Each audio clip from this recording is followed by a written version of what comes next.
On a une question. Comment est-ce que l'eau donne l'énergie dont nous avons besoin pour utiliser?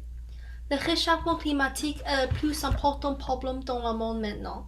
Pour résoudre ces problèmes, il est indispensable qu'on réduise l'usage de l'énergie du charbon. Le SAV propose que nous puissions utiliser moins de charbon parce que si on l'utilise, les émissions de gaz à effet de serre vont augmenter. Plus, charbon est une ressource naturelle que nous ne pouvons pas produire et l'extraction de charbon est mauvaise pour la nature. Alors, l'énergie verte est essentielle pour la préservation de la nature. Maintenant, plus et plus de gens savent que le vent, le soleil et la chaleur sont une ressource pour l'énergie.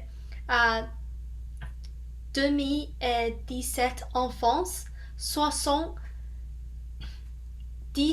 d'énergie et l'énergie nucléaire et 10% d'énergie et l'énergie hydraulique.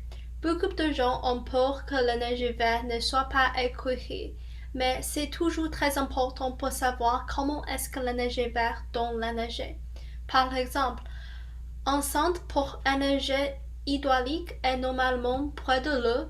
Un changement de hauteur de l'eau produit l'énergie.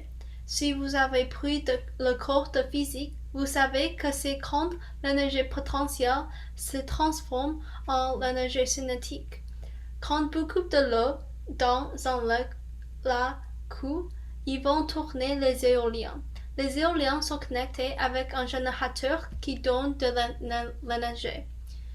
Le réchauffement climatique n'est pas quelque chose que nous pouvons changer, mais on peut commencer avec les petites choses comme utiliser moins d'ustensiles en plastique, et c'est important que tous les gens puissent savoir l'importance de l'énergie verte. Après, il est possible que nous puissions ralentir le réchauffement climatique. Merci.